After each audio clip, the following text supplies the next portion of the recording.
Praise the Lord. Welcome to showers of blessing. దేవుని కృపలో భద్రపరచబడి నూతన దినంలో ప్రవేశించాం. ఈనాటి దేవుని వాగ్దానం, విశ్వాసము లేకుండా దేవునికి ఇష్టుడైండుట అసాధ్యం. It is impossible to please God without faith. హెబ్రీయులకు రాసిన పత్రిక 11వ అధ్యాయం 6వ వచనం. Praise God. ఈ నూతన దినములో దేవుడు మీ కొరకు సిద్ధపరిచిన ప్రతి దీవెన ఆకాశపు వాకిళ్లు విప్పి మీ మీద కుమ్మరించునుగాక. మరి ఒక నూతన దినాన్ని ఆరంభిస్తున్న నేపథ్యంలో ప్రేమ కలిగిన వాగ్దానము ద్వారా దేవుడు మనల్ని దర్శిస్తూ ఉన్నాడు. దేవుని దగ్గరికి వచ్చే ప్రతి ఒక్కరికి ఉండవలసిన ప్రాథమిక అర్హత విశ్వాసం. మన అపనమ్మకాన్ని విడిచిపెట్టి దేవుని మీద దృఢమైన విశ్వాసంతో ఎలా నూతన పరచబడాలో దేవుడు ఉదయకాలం మనతో మాట్లాడుతున్నాడు. మనము జీవిస్తున్న ఈ లోకం ఏమంటుందంటే కనిపిస్తేనే నమ్ముతాం అని. కానీ దేవుని రాజ్యం అంటుంది నువ్వు నమ్మితేనే చూస్తావు అని.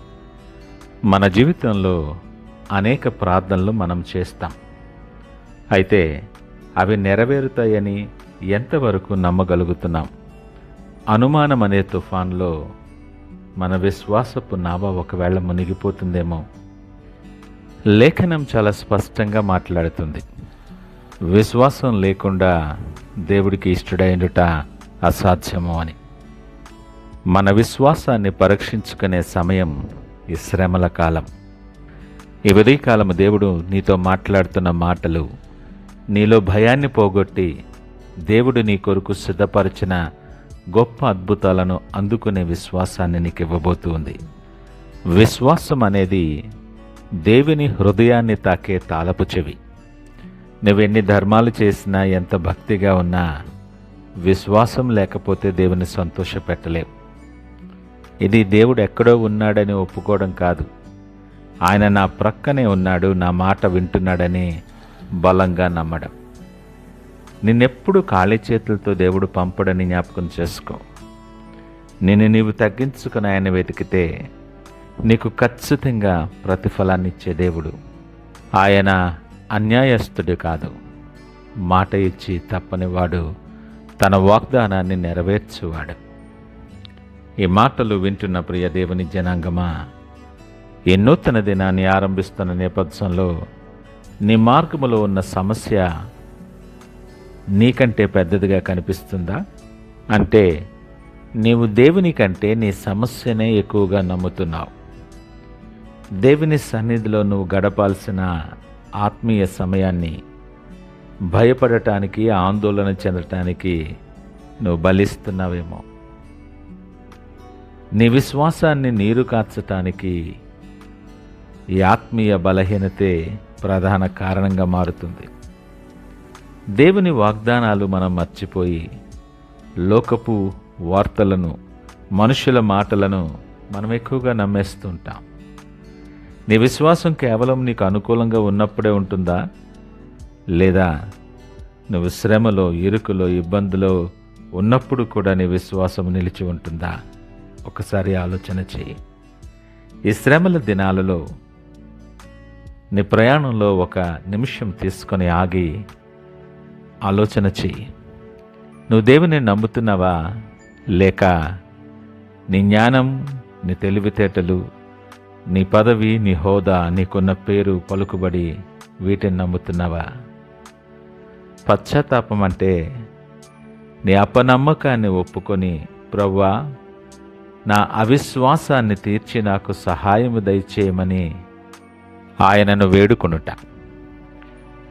పితరుడైనటువంటి అబ్రహాముకు సంతానం లేనప్పుడు అతడు నమ్మాడు. మోషే ముందు సముద్రము ఉన్నప్పుడు నమ్మాడు. వారు చూసి నమ్మలేదు, నమ్మిన తర్వాతే అద్భుతాలను చూశారు. ఈ 40 రోజుల ధ్యానాల్లో నీవు నీ పాత భయాలను విడిచిపెట్టి దేవుని వాక్యము మీద ఆధారపడటం నేర్చుకోవాలి. నువ్వెప్పుడైతే విశ్వాసంతో ప్రార్థన చేస్తావో అప్పుడే నీ ఆత్మీయ స్థితి నూతనపరచబడుతుంది. విశ్వాసం అనేది ఒక క్రియ. అది కష్టాల్లో కూడా దేవుని స్తుతించేలా చేస్తుంది. ఈ మాటలు వింటున్న ప్రియ దేవుని జనాంగమా, నువ్వెవరివైనా, నువ్వే పరిస్థితుల్లో ఉన్నా, దేవుడు నీతో సూటిగా మాట్లాడుతున్న నేపథ్యంలో ఈ దినమే నీవు నీ విశ్వాసపు దీపాన్ని వెలిగించగలిగితే నీ ముందున్న చీకటి దానంతటా అదే వెళ్ళిపోతుంది. నీవు పొందుకోబోయే గొప్ప ఆశీర్వాదాలకు నీ విశ్వాసమే ఆధారం. దేవుని మీద నువ్వు సంపూర్ణ విశ్వాసం ఉంచినప్పుడు నీ మార్గంలో, నీ జీవితంలో నా అసాధ్యాలన్నీ సుసాధ్యమవుతాయి. పర్వతాల వంటి సమస్యలు కూడా కరిగిపోతాయి. దేవుడు నిన్ను తన స్నేహితునిగా పిలుస్తాడు నువ్వు ఎప్పుడైతే ఆయన మీద విశ్వాసం ఉంచగలుగుతావో. నువ్వు ఆశించిన దానికంటే అత్యధికమైనటువంటి దీవెనలు పొందుకుంటావు. నువ్వు అడుగు వాటికంటే, ఊహించు వాటికంటే అత్యధికముగా దీవించువాడు ఆయన. నువ్వెవరివైనా, ఏ పరిస్థితుల్లో ఉన్నా దేవుడు నిన్ను ఏర్పాటు చేసుకుని నీతో ఉదయకాలం మాట్లాడుతున్నాడు. విశ్వాసం నీకుంటే పరలోకమే నీ పక్షాన నిలబడుతుంది. భయాన్ని విడిచిపెట్టు, దేవుని నమ్ము. నీ జీవితంలో అద్భుతం ఇప్పుడే మొదలవుతుంది. ఇది అనుకూలమైన సమయం. ఒకవేళ నువ్వు అపనమ్మకంతో కృంగిపోతుంటే, దేవుడు నా ప్రార్థన వినటం లేదు అని అనిపిస్తూ ఉంటే, దేవుడు నీతో మాట్లాడుతున్నాడు ఈ ఉదయకాలం. ఆయన వైపు తిరుగు, అపనమ్మకాన్ని విడిచిపెట్టి, ప్రభువా నన్ను క్షమించు, నీవు ఉన్నావని, నన్ను దీవిస్తావని నేను పూర్ణ హృదయంతో నమ్ముతున్నాను అని ఆయన వైపు చూస్తూ నూతన దినమును ప్రార్థనతో ఆరంభించగలమా? ప్రార్థిద్దాం. పరిశుద్ధుడు, ప్రేమ నమ్మకమైన మా యేసయ్య స్తోత్రాలు.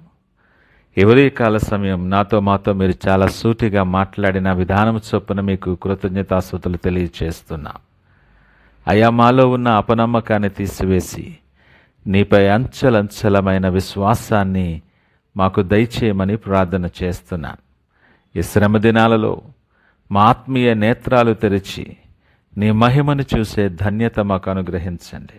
నీకిష్టులుగా మేము జీవిస్తూ నీవు వాగ్దానము చేసి సిద్ధపరిచిన ప్రతి ఆశీర్వాదాన్ని పొందుకొని అనేక మందికి దీవెనకరముగా, మీకు మహిమకరముగా ఉండులాగున మమ్మలను నూతనపరచి బలపరచమని సకల మహిమ, ఘనత, ప్రభావాలు మీకే ఆరోపిస్తూ యేసు పరిశుద్ధ నామమున అడుగుచున్నాము తండ్రి.